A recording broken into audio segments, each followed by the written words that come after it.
hello hello hello hello होइन यो त कार्टुनमा देखिने वाली जस्तो छ तर होइन रहेछ है प्रोजेक्टर हो है प्रोजेक्टर कस्तो अचम्म क्या हामी वालमा हेर्दै थियौँ यसरी स्वाट पारेर सिलिङमा पनि हेर्न मिल्ने होइन यो प्रोजेक्टर कति रमाइलो क्या साउन्ड सिस्टम त यसैमा इनबिल्ट छ भने तपाईँले यसमै वाइफाई जोडेर मजासँग नेटफ्लिक्स र युट्युबको मजा लिन सक्नुहुन्छ हेलो एन्ड नमस्ते तपाईँले ओलिज स्टोरको च्यानलमा स्वागत छ म लोकेश आज फेरि तपाईँको अगाडि कस्तो मजाको अर्को नयाँ ब्रान्डलाई फेरि ओलिज स्टोरमा इन्ट्रोड्युस गर्दैछु यो कुरा गर्नुहुन्छ भने यो चाहिँ वाङ्बो भन्ने ब्रान्ड हो यसले धेरै प्रकारका प्रोजेक्टरहरू म्यानुफ्याक्चर गर्छ भने साथसाथै प्रोजेक्टरहरू चाहिने अरू धेरै किसिमका एसेसरिजहरू पनि यही कम्पनीले बनाउँदै गर्छ जसमा एकदमै इम्पोर्टेन्ट र राम्रो लागेको हाम्रो स्टोरमा पनि आइसकेको छ जुन चाहिँ हाम्रो 75 र 100 इन्चको चाहिँ एएलआर स्क्रिन हो एएलआर भन्ने बित्तिकै के बुझ्न सक्छौँ भने एन्टी लाइट रिफ्लेक्टर पनि बुझ्न सक्छौँ र हामीले नर्मली सेतो ब्याकग्राउन्डमा चाहिँ हामी जहिले पनि प्रोजेक्टरलाई प्रोजेक्सन गर्थ्यौँ भने यो चाहिँ ग्रे टाइपको हुन्छ तर मजाले प्रोजेक्सन गर्दा चाहिँ दामी आउँछ यो बट्टामा भएको प्रोजेक्टर T2 अल्ट्रा हो र यो टी सिरिज मध्येमा पर्ने प्रोजेक्टर हो जुन चाहिँ योभन्दा अगाडि पनि धेरै किसिमका मोडल आएका थिए भने यो चाहिँ लेटेस्ट मोडल हो र अहिले आउने मोडलमा तपाईँले मजाको ब्राइटनेस पनि पाउनुहुन्थ्यो पहिला 200-300 को ब्राइटनेस एएमएसको हुन्थ्यो भने अब यसमा तपाईँले 500 एनएमएसको ब्राइटनेस पनि तपाईँले पाउनुहुन्छ यसलाई ढिलो नगरौँ अनबक्सिङ गरेर टक्क खोलेर हेरिहाल्नु यसको लागि माथिपट्टि एउटा स्टिकर आएको छ जसलाई मैले पिल गरिदिएँ भने यो उक्किने हाल्छ यसलाई अनबक्सिङ गर्नलाई कठोर नचाहिने रहेछ है कस्तो मजाको रहेछ ल टक्क यहाँ माथि खोल्दैछु मजाले फोमिङमा एकदम सेफसँग यो आएको छ यो फोम छ यो के कागज यहाँ राखिहालेँ मैले यहाँभित्र प्लास्टिकले मजाले कभर गरेर यसलाई ल्याएको छ क्या मजाको व्हाइट कलरको छ भने यहाँ बट्टाभित्र हेर्नुहुन्छ भने अरू त केही पनि छैन अब यहाँ हेरौँ के छ यहाँ हेर्नुहुन्छ भने वाङ्बो पनि लेखिरहेको छ र यहाँ भित्र हेरिहालौँ ए कस्तो मजाले यो बट्टाभित्र हेर्नुहुन्छ तपाईँले कुनै पनि किसिमको छुट्टै एडाप्टर देख्नुहुन्न र यस डाइरेक्ट एसी प्लगिङ गर्न मिल्ने रहेछ यसमा र रिमोट पनि हेर्नुहुन्छ एकदम क्युट रिमोट तपाईँले यसमा पाउनुहुन्छ ओहो यसमा त डाइरेक्ट युट्युब नेटफ्लिक्स पनि डाइरेक्टली यसमा स्विचिङ गर्न सकिने रहेछ मजाको छ यसको मतलब यो चिज दामी छ भन्ने कुरो बुझिहाल्नु र यसलाई म यो प्लास्टिक निकालिदिएँ अब वाउ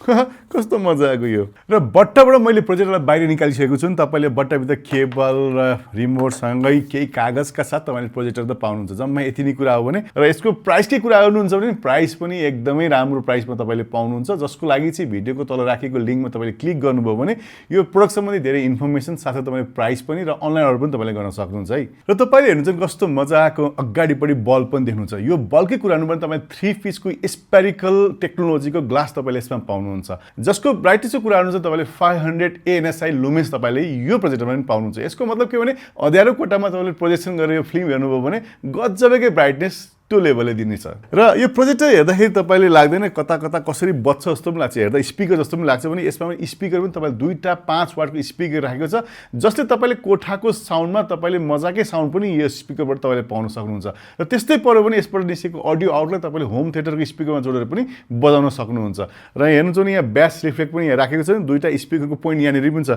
र माथिपट्टि हेर्नुहुन्छ भने यसलाई अन अफ गर्ने स्विच पनि यहाँ टक्क तपाईँले पाउनुहुन्छ भने र पछाडिपट्टि हिट सिङ्कको लागि मजाले यहाँ ग्रिल पनि राखेको छ र यहाँ एसी इन गर्ने पोइन्ट तपाईँले यहाँ पाउनुहुन्छ भने HDMI इन र USB इन पनि तपाईँले यसमा गर्न सक्नुहुन्छ त्यस्तै अडियो आउटको पोइन्ट पनि तपाईँले यहाँ पाउनुहुन्छ अगाडिपट्टि तपाईँले यसो आँखा यसो टिकोला जस्तो पनि देख्न सक्नुहुन्छ यहाँ दुईवटा सेन्सर पनि राखेको छ जसले गर्दाखेरि तपाईँले प्रोजेक्सन गरिरहेको बेला तपाईँ अगाडि पढ्नुभयो भने तपाईँको आई प्रोटेक्सनको लागि या तपाईँको पावर कटको लागि पनि त्यो अप्सन त्यो सेन्सरले काम गर्दछ र रिमोटलाई पनि त्यसले काम गर्दछ र साथसाथै तपाईँले यो प्रोजेक्टरमा अटो फोकस पनि इनबिल्ट भएको छ जसले गर्दाखेरि तपाईँले मजाले म्यानुअली फोकस पनि मिलाइराख्नु पर्दैन र यसको डिस्टेन्सकै कुरा गर्नुहुन्छ भने तपाईँले 1.3 मिटरदेखि 3.6 मिटरसम्मको डिस्टेन्समा राखेर प्रोजेक्सन गर्न सक्नुहुन्छ तपाईँले 45 इन्चीदेखि लिएर तपाईँले 180 इन्चीसम्मको पनि प्रोजेक्सन यही प्रोजेक्टरबाट गर्न सक्नुहुन्छ त्यति मात्रै कहाँ हो तपाईँले स्ट्यान्डमा यसमा राख्नुभयो र यसरी सिधा हेर्नु पनि यसलाई 120 डिग्रीसम्म तपाईँले एङ्गललाई घुमाइ पनि हेर्न सक्नुहुन्छ यसरी सिधा हेरिराख्नुपर्छ भने सिधै यसरी फर्काएर सिलिङमा पनि तपाईँले हेर्न सक्नुहुन्छ है त्यस्तै हेर्ने भने प्रोजेक्टर भन्ने हामी जहिले पनि डराउने गर्छौँ यसको बल्ब लाइफ चाहिँ कति हुन्छ पहिला आउने टेक्नोलोजीमा तपाईँ कुरा गर्नुहुन्छ भने बल्बको लाइफ जम्मा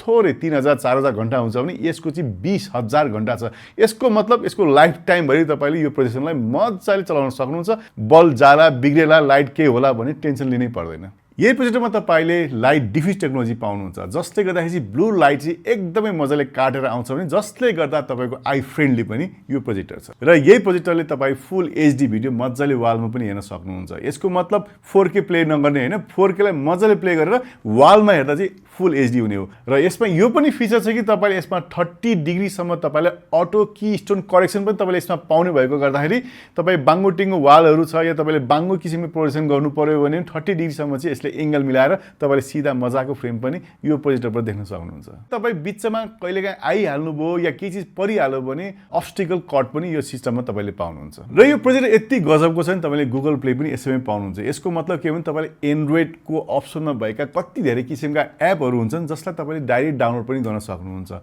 साथसाथै तपाईलाई यो चल्नको लागि चाहिने यसमा वाइफाई पनि इनबिल्ट छ जुन तपाईको 2.4 र 5 गीगाहर्ज को दुईटै तपाईले यसमा जोड्न सक्नुहुन्छ र प्रोजेक्टर हेर्दा यति ठुलो लागे पनि यसको वेट जम्मा 1.5 किलो मात्रै छ र तपाई कहीं ट्राभलमा गइराख्नु भएको छ भने तार र प्रोजेक्टर मात्रै बोकेर जानुभयो भने होटलको रुम होस् या कहीं घर होस् या गाडी होस् जहाँसुकै पनि तपाईले प्रोजेक्सन गरेर यसलाई हेर्न सक्नुहुन्छ र यही प्रोजेक्टर तपाईले टेबलमा राखेर त हेर्न सक्नुहुन्छ सिलिङ माउन्ट पनि गर्न सक्नुहुन्छ तर सिलिङ माउन्ट चाहिँ कसरी गर्ने भन्नुहुन्छ नि यसैको मुनिपटि रहेको स्ट्यान्डमा तपाईले मजाको स्क्रु गर्ने ठाउँ पनि तपाईले पाउनुहुन्छ